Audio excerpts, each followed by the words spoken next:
gue kemarin baru tahu lu tuh producer at USS Feeds dan lu punya your own media company namanya The Finery Report. Yes. Dan lu jadi produser di USS tuh dari umur 17. 18. Dan lu jadi produser tuh ngapain sih kerjain di sana?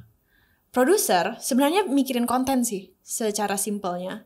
Soalnya gue bukan produser film, gue produser YouTube, produser konten yang pokoknya menggali konten yang akan interesting buat anak-anak muda Indonesia. And itu beragam, banyak banget, ya kan? Jadi produser atau kayak mikirin konten itu bukan kerjaan yang disepelekan. Yes, bro. Dan gue juga gak ngerti kenapa orang-orang mungkin miskonsepsinya bilang kalau misalnya jadi influencer is not an honorable job. Dikira gampang jadi influencer. Gampang, cuman foto, cuman selfie, terus udah selesai. But content creating is so hard. Lu tau gak di US tuh ada top 10 jobs, highest paying job yang bener-bener naik banget di tahun 2021 itu satunya copywriting. And you build the final report. Your own, ini perusahaan lu sendiri berarti, final report? Iya. Me and my partner Christine.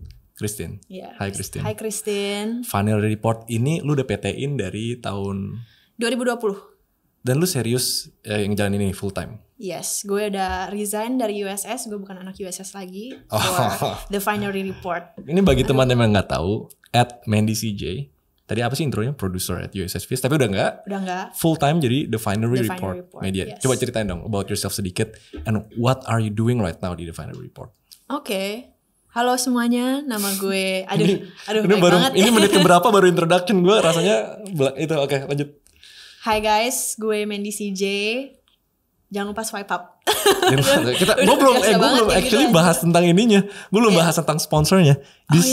Akhirnya di video ada sponsor. Jadi gue akhirnya bukan cuma keluar duit, bukan bikin konten, tapi akhirnya ada yang membantu sponsor my content. Shout out dulu nih. Ini pertama kali sponsor by Peluang. Lo tau gak Peluang itu apa? Investasi gitu kan? Ini gak usah pura-pura di script deh. Jadi Peluang itu kemarin gue baru invest di S&P. Lu tau S&P gak? Kayak indeks. Jadi kalau di luar negeri itu lu kalau mau beli saham Amazon, beli dia tuh digabungin. Itu S&P itu gue kemarin beli di Peluang. Dia salah satunya bisa beli emas, bisa beli reksadana, bisa beli apa lagi ya? Pokoknya banyak lah. Apa sih? Ngeliat deh. Satu aplikasi beragam investasi. Ya udah oke. Thank you Peluang for sponsor. Thank you. And a giveaway. Lupa gue ada giveaway. Wow. Jadi di 2020 lu tag aja estetik which part of this podcast yang lu suka about Mandy, about us. Kalian tag Peluang di Instastory-nya. Nanti ada 10 pemenang free 50.000 untuk 10 pemenang di Peluang. Kalian pakai kode promo yang gue taruh di bawah Raymond 1 untuk daftar di Peluang referral gue. Alright. Aduh, get it out of my chest. Akhirnya ada sponsor. Gue takut mengecewakan sponsor gue nih Peluang. Lama-lama gue Terima kasih Peluang. Terima kasih Peluang atas peluangnya. Alright, back to topic. Man, berarti lu dari kok bisa mulai kerja dari umur 18 sih di USS? Kayak you're so young. Awalnya ceritanya gimana? Lu lulus kuliah? Lu sekarang gimana? Sekolah? Enggak, jadi gue umur 17 udah selesai kuliah. 17 turning 18. Lu gue selesai kuliah. Soalnya gue ikut yang program fast track. Gue ambil graphic design. And that's where I found my partner. Partner gue Christine di The Fine Report itu adalah lecturer gue. Benar, partner lu yang di company lu sekarang itu lecturer lu? Yes. Dia umur berapa? Jauh ya seumuran lu lah. Oh seumuran gue, emang umur gue berapa? Ya gue sama dia ada more than 5 years difference. Gue gak tahu kalau gue boleh ngomongin usianya. Tapi hi Christine. Oke. Love you Chris. Miss Christine dulunya. Boleh. Miss Christine sekarang jadi partner bisnis. Partner Terus bisnis. Gimana lu kuliah lulus kok bisa fast track tuh gimana sih? Lu lulus SMA kapan? Gue keluar dari SMA gue because I hate it. Oh lu keluar dari gue SMA? Gue keluar umur 16. Jadi itu kelas berapa ya? Kelas 8? Kelas 9? Kelas 8? Iya. Oh itu SMP dong? Iya kelas 9. Ya SMP. Kelas 9 tuh SMP terus lu keluar? Oh iya. Jadi gue SMP terus gue gak SMA gue langsung ke kuliah. Soalnya udah lumayan niche nih. Gue tahu gue dari dulu udah painting. Jadi gue tahu kalau misalnya gue keluar gue gak bakal berguna lah matematika dan accounting butuh sih. Tapi science and all that gue langsung mau masuk ke dunia desain, creative industry. So that's how I jumped in. Ambil DKV. ambil DKV, ketemu partner gue yang dulu Miss Christine. Terus gue selesai disuruh ke UK, tapi gue bilang no, I don't want that. I wanna get my own mula. I want my money. Ya. Benar, itu di Finery. Pas lu lulus lu dapat partner, terus lu USS tuh ceritanya gimana lu jadi produser? Mamanya lu masih muda banget. Gue tuh umur 17 tuh nggak tahu kerjaan gue main game. Bener-bener sampai umur 20 gue nggak kepikiran buat kerja sepeser pun make money. Tapi lu gimana ceritanya bisa umur 17 berarti ya pas lu lulus ya? Iya, 17. The Finery ketemu co-foundernya, terus umur 18-nya sekarang jadi produser di USS. Yes. Sebenarnya nepotisme sih. Nepotisme tuh apa sih? Nepotisme itu karena gue tuh orang dalam. Oh, privilege. Aduh. First of all, privilege nggak ada salahnya. Yang salah adalah lu bilang bahwa lu di sini tanpa privilege. Privilege itu harus diakui. Benar. Everyone have their own privilege. Benar. Ya kan? That's why I always Privilege say it's so important to know your privilege so you can help others who do not have. Tapi ada yang punya privilege nggak digunakan dengan baik. Lu gimana masuk jadi USS? Privilege-nya tuh gimana gitu? Sampai ketemu Jejo berarti ya? Jadi gue ada di dalam satu komplek sama Jejo. Gue ketemu dia dari Instagram. I think being able to be aktif di sosial media aja adalah sebuah privilege. Ya, jadi karena privilege itu, terus of course pretty privilege. Menurut gue, gimana gue? Pretty privilege itu apa? Jadi lo ngerasa lo cantik? No, gue merasa kalau, aduh gimana ya gue ngomongnya biar nggak. Oke, pretty privilege. Gue nggak mau ngomongin gue jadi gimana ceritanya?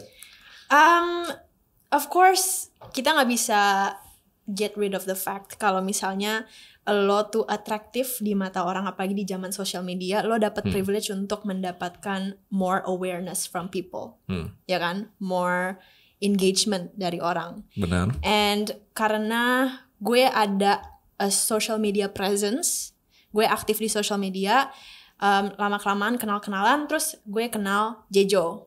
Oh, ya. Random aja gitu dari Instagram gitu. Iya, random. I think my ex dulu suka sneaker, jadi gue ketemu Jejo, dan di situ dia baru mulai bikin USS Fit. Dulu cuman Urban Sneaker Society, ya. Okay. Dan karena itu gue juga nyemplung tuh ke dunia sneaker. Dulu gue dikenal sebagai sneaker influencer, sneaker fashion influencer. Oh ya? Oh berarti lu mulainya sebagai fashion influencer. Pas sebelum dikenal Jejo, follower lu berapa? Sebelum kayak pas kenal awal-awal banget. Palingan cuman 8.000-an. Ya, 8.000 lumayan, dulu gue 300. 300 gue udah seneng banget rasanya. Karena teman gue gak sampai 300, dulu gue ansos. Oh gitu. Terus bisa ketemu dia, pas dia lihat lu, oh lu suka sneaker. Makanya cocok gitu. Iya, gue suka street style lah. Gue ada gaya pakai barang-barang yang lumayan bold dan pattern. Kelihatan banget. Dari dulu ya. Nah, kayak gue boring banget kayak gini. Gak apa-apa, kelihatan umurnya. Ya om kayak gini lah. Om, oke. Terus gue suka painting kan. Jadi dulu ya gue kenalnya dari situ karena gue udah ada style sendiri. Terus dia lagi mencari fashion influencers, gue kenal ke situ. Terus dia lagi bikin USS Fit, tapi gue masih kuliah pas itu. Gue masih 17 tahunan. Terus pas gue keluar, gue kayak, you know what, why don't I try masuk this media industry. Soalnya gue juga udah terbiasa membuat konten di Instagram. Dulu belum ada TikTok ya. Dulu belum ada TikTok. TikTok's crazy. Sebenarnya ada tau, 2017-2018 tuh ada, tapi belum booming aja. Kayaknya dulu yang terkenal tuh Musical.ly. Oh iya, Musical.ly. Terus gue mikir, you know what, I'm tired of making fashion content. Gue mau membuat konten yang lebih berbobot dan membuat orang-orang Indonesia bisa lebih mikir, wrapped in a fun way. Lu pengen masuk ke media karena lu punya something to say, and you want itu yang orang kenal lu for something you say yang berbobot gitu, bisa mengedukasi, bisa nge-influence di luar cuma entertainment atau apa gitu. Dan gue juga udah lumayan capek ya melihat kayak konten-konten yang cuman mementingkan physical appearance, like fashion, like makeup. I love makeup, I love beauty content, but I just wanna create konten yang lebih berbobot. Gue tahu. Bukan berbobot sih, apa ya? Sebenarnya bener berbobot apa things that matters more to society. Vanity. Yes, Lu nggak iya, mau yang terlalu vanity lah. Iya, Yang benar. kayak kekayaan atau kayak cuma cantik. Iya. I mean no shame to them. Gue juga I totally understand why they make content seperti itu. I respect them soalnya making content is hard. Tapi gue cuman melihat there is a big opportunity untuk loncat ke dalam konten yang lebih perlu pikir. Lu bingung kan Perlu tadi pikir. berbobot, apa ya kata-katanya. Karena kalau gue ngomong berbobot berarti gue bilang yang lain enggak dong. Kalau gue mau berpikir nanti yang lain gak berpikir dong gitu kan. And itu bridging lu akhirnya sekarang lu di umur 20 ya sekarang ya. Nge-full time di Finery Report. Yes. Pertama lu tadi cerita Finery Report udah ada hampir 15 orang kalau tadi gue count ya. 15 orang isinya writers, journalist, designer. Dan lu udah PT-in sama partner lu. Iya. Dan lu PT-in pas lu umur 18 atau 19. 19 kayaknya. Dan gue yakin kalau misalnya lu masuk media ya, the people you hire itu umurnya semuanya di atas lu kebanyakan. Iya. Itu yang partner. Yes, benar. How do you cope? Enggak, lu kayak gini dulu deh. Apa yang motivasiin lu to start? Gitu loh. Nggak tahu, gue mau tanya dulu ya, kenapa lu mau start ternak uang? Enggak, karena gue nggak tahu gue mau invest di mana waktu itu. Terus gue ikut kelasnya Timothy. Terus kayak, oh shit man, ini kayaknya opportunity bagus. Nah ini kan balik lagi ke purpose setiap orang kan. Purpose gue tuh gue udah nemuin. I think jadi bagi yang belum tahu purpose-nya tuh it's fine. Kalau purpose gue, I wanna have an influence society, positive influence. Gue mau punya legacy. Kalau gue mati, gue punya sesuatu yang ditinggalin. Orang remember me making a difference gitu. Jadi ternak uang salah satunya. Narcissism. Bisa dibilang kayak gitu. Kan gue udah sempet bilang, no one is. Semua orang di dunia itu egois, gue bilang kayak gitu. Even yang paling gak egois, dia tuh sebenarnya egois. Karena kalau dia ngelakuin selfless act dan itu gak bikin dia happy, probably she won't do it. Probably he won't do it gitu. Tapi ya, that's my purpose. Stop ngomongin gue. Lu gimana? Model ceritanya awalnya gimana? Finery Report 15 orang.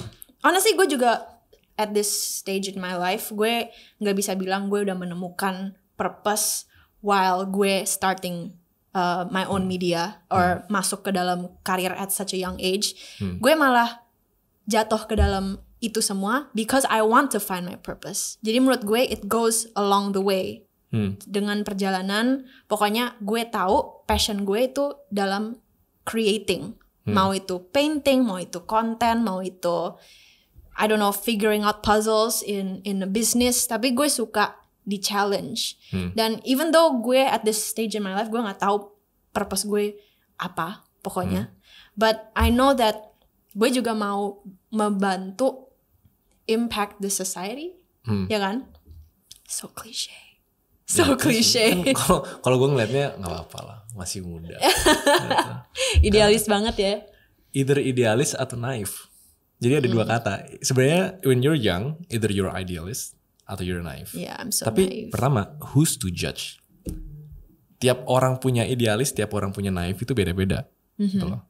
Si Faye bilang dia naif dulu. Oh, gue juga naif. Nah, Finery Report tadi, even before kesini tuh lu buka laptop, gue ngajak lu ngobrol tapi gue dicuekin karena lu bentar, gue lagi handle clients gitu. So basically, how would you cerita your day job di Finery Report? Lu tuh ngapain sih di Finery Report? Ngebangun media company tuh ngapain sih? Lu ada website, journalism, lu cari story-story yang interesting gitu atau gimana? Yes. Sebenarnya not that interesting sih. I think gue dulu kerjanya ya emang cari konten. When we were only a 2-man show, kita cari konten, kita bikin artikel, terus kita kembangin desainnya, we create a branding identity, kita bikin reputasi brand media tersebut by creating good content, good journalism. Dan dari situ ya we just publish what we think is worth to publish in the creative industry yang jarang dibahas di industri kreatif. Yang jarang dibahas. Ya benar. Yang jarang dibahas bisa jadi yang controversial. At a very young age, lu pasti kena backlash dong. Banyak yang DM. Pasti. Coba ceritain dong satu yang spicy aja. Aduh. Jadi ini baru-baru ini gue kan grow up di society yang lumayan bubbled. Jadi gue tuh grow up di international school, gue selalu ngomong bahasa Inggris dan gue nggak pernah melihat anything outside of my neighborhood, outside of my bubble. Dan itu benar-benar kayak like really trap me inside, ya kan? And going into the industry at such a young age itu benar-benar pop my bubble. Kayak gue umur 17 baru belajar cara ngomong bahasa Indonesia. Hah? Lu berarti sampai 17 lu nggak bisa bahasa Indonesia? No, nggak bisa sama sekali. Lu kalau ngomong ini sama gue langsung kayak, can you repeat it again? Hah, serius? Gila. Gue, that is how privileged I am in. Gue dulu nggak pernah nonton Indosiar, gue selalu nonton Disney Channel. Kalau itu gue juga, tapi at least gue bisa ngomong bahasa High Indonesia. School Musical. Sama gue juga nonton. Gue juga nonton. Jadi kayak gue tertutup banget dari kultur negara gue sendiri, ya kan? And there is a lot of things yang gue harus learning today. Kayak kalau misalnya dulu, lo bisa tanya gue 2 tahun lalu, gue nggak pernah naik ojol, gue nggak tahu ojol itu apa, gue nggak pernah makan es cendol, gue baru tahu telur gulung. Wah gila, lu basically lu bukan orang Indo gak sih? Iya, exactly. Soalnya gue lumayan dijagain sih. I think what motivated me itu karena gue dulu pas SMP, SMA, my teachers dan classmate gue selalu bilang kalau gue nggak bakal sukses. Oh, klasik. Sama. Gue juga kayak gitu. Yaudah kita fist bump. Gue juga bilang, lu tuh ansos, lu nggak ketemu orang, itu lu gimana mau sukses gitu. Gue digituin. Gitu. Ya kalau gue kan dulu gue parah banget matematika. Gue parah banget sampai gue dapat ungraded. Yaitu nggak bisa dinilai sama sekali. That is how bad. Dan gue inget banget gue nangis pas gue dapet test papernya. And I remember one time teman-teman gue semuanya tuh jago-jago, terus kayak very smart academically. Jadi tiap kali mereka ngumpul, gue selalu become the stupid one, the stupid girl, ya kan. Terus gue selalu bilang, yeah, she's the very skinny dumb one yang kayaknya nggak bakal sukses. And di international school itu kan your creative intelligence itu nggak pernah dimasukin dalam rasio kesuksesan. It's always maths, science, physics, bla bla bla. Jadi I grew up believing that I'm stupid.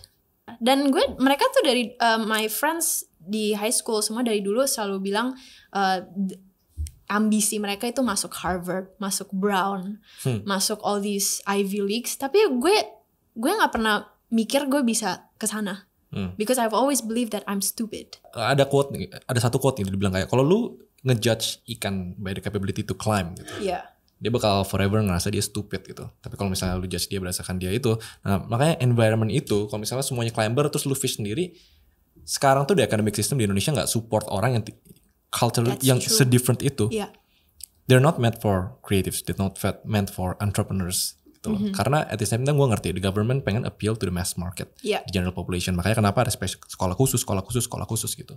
So I think ya nggak salah juga if you want, lu ngerasa kayak pengen prove something, kayak ini gue bisa sukses gitu, and you do this gitu, it's actually a better move dibanding karena dulu gue digituin. Tapi bedanya dulu gue bodo amat, terus gue kayak ya udah bodo amat, gue masih mau main game. Tapi kalau lu kerja, kalau gue main game sampai dapat opportunity-nya. Yeah, you don't know the amount of times gue nangis di toilet sekolah gue sendiri. Oh ya? Karena gue, sampai segitunya? Iya, sampai segitunya. Gue tiap hari bangun and I feel like I'm so worthless. Oh, that's bad. Buat sebagai anak kecil sih. Gue depressed banget. Gue merasa gue nggak fit in sama sekali. And ya karena itu gue jadinya rebel. Gue kayak, gue mau rokok aja. Gue mau main biliar. I wanna waste my time. Tapi dari rebel itu makanya jadi lu nemuin jati diri lu buat berani gitu. Bener. Ya kan? Jadi dari sana kayak lu berani. Kalau misalnya lu di babysit dan lain-lain, lu kayak oh ya udah lu bakal vanilla istilahnya kan. Lu nggak bakal, mungkin ya lu nggak where you are right now berani ngomongin media beropini. Kalau misalnya lu nggak ngelewatin fase itu. What are the top sacrifices yang lu lakuin so far untuk lu ngebangun The Finery, jadi produser sampai sekarang? Top sacrifices. Nggak jalan sama teman, nggak punya waktu buat pacar misalnya atau apa, anything. Gue at that point gue such a workaholic dari to the point yang gue nggak bakal hang out sama temen karena gue mau kerja, and itu adalah isu validasi gue. Oh, jadi lu kerja itu cara lu buat to feel good, to feed my purpose. Makanya gue sekarang lu tanya gue purpose gue mikirnya kerja, and that's not a good thing. Ya kan, karena gue dulu gak dapet validasi dari teman-teman gue, dari sekolah gue, dari orang tua gue yang selalu bilang kalau misalnya gue tidak bisa achieve anything karena gue bukan academically smart. Dan sekarang di umur 18 yang gue mulai kerja dan gue dapet pujian, that was like heroin to me, that was like cocaine to me, and itu bikin gue workaholic as hell, overworked as hell. Dan gue jadinya gak pernah prioritasin teman-teman gue gak pernah prioritasin my well-being, dan gak pernah prioritasin relationship sama keluarga. Oh ya? And my biggest sacrifice is gue sedih banget that I have only felt like I had a good friend, a good support system now. Dan Pas itu sama mulai kerja. Iya, dan itu sama my working partners. Tapi gue gak pernah, and I don't, kan gue masih, I feel like gue sekarang masih naif, ya kan. Jadi gue gak pernah, if I up, the world's gonna see it. And tapi anyway, that's scary. With your age, kayaknya ini di general advice buat everyone listening sini kan masih muda. Kayak if you wanna, gue gak tau ini 2 kali sensor gak sih nanti Rich? If you wanna while you're young, make mistakes now. I think I would actually recommend kalau lu mau mess up, lu mau make mistake now. Kayak lebih susah nanti kalau lu udah punya keluarga, lu udah punya tanggungan, itu jauh lebih susah. Pasti. Tapi gue sekarang making mistakes di posisi yang dimana gue punya something to protect. Oh, karena you have something to lose sekarang. Kalau misalnya lu make mistake, bisa jadi finery-nya turun, branding turun, terus bener. And it's a heavy weight to bear for a teenager di dunia adult. Of course, banyak banget loh yang a lot of my friends yang masih muda, especially yang belasan atau 20, pas mereka ngebangun entrepreneurship itu bukan hal yang gampang. I'm gonna tell you, entrepreneurship itu a lot of up and downs. Kalau bukan tentang financial, even if kalau lu punya financial support, emotional roller coasternya tuh it's real. Kayak orang bilang, benar, it's lonely gitu. For me it's lonely. Karena kesana kayak lu, yang lain ngobrolin apa, lu tuh rasanya nggak mau gitu. Dan sedikit yang bisa ngobrolin hal yang sama atau the same vibe. Benar. Jadi kayak it's lonely. It is lonely. Lu sebelum tidur lu mikirin tentang bisnis lu. It's lonely. Yang lain bisa jalan-jalan, lu kayak pengen kerja. It's lonely. What are your plans though ke depannya? Sekarang lu udah kelihatan nggak? Lu kan baru full time nih, final report. Lu ngeliatnya punya nggak at least gambaran kasar the next 3 years, 5 years, 10 years? Atau lu personal deh, what do you want to achieve in your life? Gak usah ngomong purpose. Misalnya umur 30 mau beli rumah, umur 25 pengen apa gitu. Punya gak lo? Spesifik. Ya gue mau beli rumah aja sih. Klasik. Gue mau beli rumah. Soalnya tanah itu investasi paling bagus kan? Earth. Oh iya? Right? Ya gak apa-apa. Do you think so? Gak apa-apa. Kan gue takutnya gue bias. Gue punya my own opinions on investment. Oke. We wanna build the brand, jadi kita credible, kita mau bikin a place yang bisa membantu orang-orang yang mau masuk dalam kreatif industri. Karena gue tahu struggle gue dulu 18 tahun, I have no idea what's in the creative industry. Gue nggak tahu, even though gue dari dulu suka desain, gue dari dulu suka painting, tapi gue nggak tahu apa yang gue harus lakukan untuk masuk ke dalam. And we want to be the platform yang akan membantu all these ambitious people, like students like Raymond, like me, kayak Richie di belakang. Dan kayaknya emang lumayan penting untuk bikin narasi dalam semua situasi di creative industry. It's very important to make conversations, karena dengan percakapan you learn a lot of things, you learn new perspectives. And gue berharap The Final Report akan menjadi platform yang semua orang bisa give in their educated opinions, form a new opinion, dan become a media yang mempersatukan industri kreatif ini. And menjadi kayak informat for anything business related di industri yang selalu celebrating celebrities dan parties dan the lifestyle. Me and my partner is the visionary menurut gue for this. Dan I believe kalau misalnya there is always something more di belakang celebrity, di belakang movie launching, di belakang fashion brand, dan orang-orang ini yang nggak pernah diangkat sama media-media.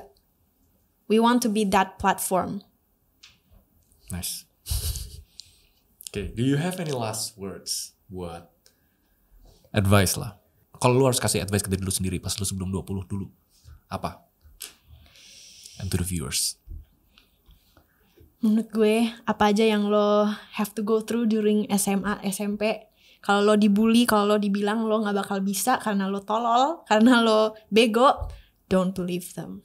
Karena it all starts from here. It all starts dari api ambisi lo. Jadi jangan pernah dengerin, Richie, jangan pernah dengerin kalau misalnya orang-orang bilang you can't do it. Even your teachers. Oh, dan selalu always respect your teachers, give 110% in everything you do. Siapa tahu ntar jadi partner juga. Iya gak sih? Iya gak sih? And gak tahu ya. Oh, know your privilege. Ya, privilege man. Know your privilege. Gunain privilege-nya dengan baik gitu loh. Ya, gunakan dengan baik. Oh, and make friends. Make friends. Jangan kayak gue ansos guys. Gue baru make friends pas pertama kali terpaksa make friends mulai bisnis. Karena everyone keep saying network. Transactional banget ya ini orang ya. Kalau dulu gue transactional, gue lumayan menjilat dengan klien gue. Gue kayak tanya, keluarga lu gimana? Gue gak peduli. Gue bisa gitu. melihat sih. Tapi di awal-awal. Kalau sekarang gue udah tahu the value of people in business. And I genuinely memang try to make good relationship with them. It's the value of, bukan networking sih. Menurut gue connections. Tapi not only karena dia CEO of ternak uang atau CEO of bla bla bla. Tapi having emotional connection with the people you talk to, even your friends, your family, you know. Jangan pernah meremehkan relationship lo, hubungan lo sama orang-orang terdekat lo. Exactly. Because you are who. Nggak, kalau gue quote-nya, lu adalah 3 orang terdekat lo. Nah itu, ya. Yeah. You are the 5 people around you, ya. 5 people, ya. Benar-benar. Ya makanya bagus. Okay, alright, alright. Thank you. Akhirnya kita survive tanpa. Oke, udah kita gak usah bahas itu. Lu ada ini nggak? Lu kan make konten, lu ada kayak penutupnya nggak? Kalau gue kayak, alright, see you guys on the next video. Itu klasik banget gue. Kalau si Urofi jadi deh kalau itu. Lu ada nggak kayak closing buat tutup? Aduh nggak ada lagi. Swipe up. Ini dong, bantu gue dong biar brand suka gue. Okay. Video ini disponsor sama siapa ya?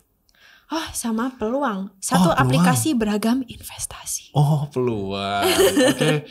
Jangan lupa cek description, ada kode promo Raymond One giveaway. Tag kita which part do you like the most. 50.000 untuk 10 orang free. Apa? Lu yang tutup dong. Jangan gue yang tutup. Bye guys. Thank you. Gitu dong. Udah gitu dong. Yaudah sekali lagi. Bye guys. Jangan lupa swipe up. Di YouTube gak ada swipe up. Gak ada swipe up. Bye bye.